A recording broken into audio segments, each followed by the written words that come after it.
नवरात्रि का दूसरा दिन माँ ब्रह्मचारिणी को समर्पित है और ब्रह्म मुहूर्त में उठकर स्नानादि से निवृत्त होकर पूजा स्थल पर गंगा जल से छिड़काव करें और पूरे परिवार के साथ माँ दुर्गा की उपासना करें।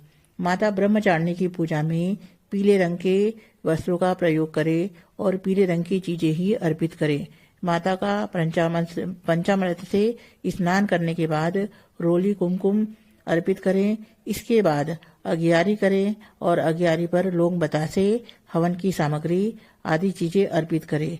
जैसा आपके घर में करते हैं या जैसा बता रखा है वैसा करें। माँ ब्रह्मचारिणी की पूजा में पीले रंग के फूल, फल आदि का प्रयोग करें। माता को दूध से बनी चीजें या चीनी का ही भोग लगाएं। इसके साथ ही मन माता का ध्यान मंत्र का जाप करें और बीच बीच में पूरे परिवार के साथ में माता का जयकारा भी लगाते रहें। इसके बाद पान सुपारी भेंट करने के बाद प्रदक्षिणा करें। फिर कलश देवता और नवग्रह की पूजा करें। इसके बाद घी के दीपक व कपूर से माता की आरती करें। फिर दुर्गा चालीसा, दुर्गा सप्तशती आदि का पाठ करें। पूजा पाठ करने के बाद फिर माता के जयकारे लगाएं। साथ ही शाम के समय भी माता की आरती करें। नवरात्रि के दूसरे दिन माँ ब्रह्मचारिणी की पूजा होती है। माँ ब्रह्मचारिणी असल में माँ पार्वती की अविवाहित रूप है। माँ ब्रह्मचारिणी की तस्वीर देखकर ही आप समझ जाएंगे कि वो कितनी शांत और संतोषी है।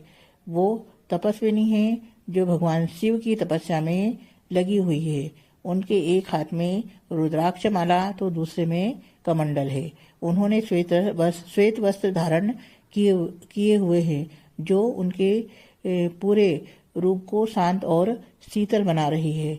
ऐसे में आप भी माँ द्वारा पहने इस रंग के कपड़ों को धारण कर सकते हैं। इन 9 दिनों में माता रानी की आराधना के लिए सबसे शुभ माना जाता है। इस दौरान दुर्गा माँ के 9 अलग अलग स्वरूपों की पूजा की जाती है। नवरात्रि का दूसरा दिन माँ ब्रह्मचारिणी को समर्पित किया गया है। धार्मिक मान्यता के अनुसार जो लोग माँ ब्रह्मचारिणी की पूजा करते हैं उनमें वैराग्य, तप, संयम, सदाचार की वृद्धि होती है। साथ ही उस व्यक्ति का मन कठिन से कठिन परिस्थिति में भी डगमगाता नहीं है। माना जाता है कि माँ ब्रह्मचारिणी अपने भक्तों के दुर्गुणों, मलिनता और दोषों को दूर करती है।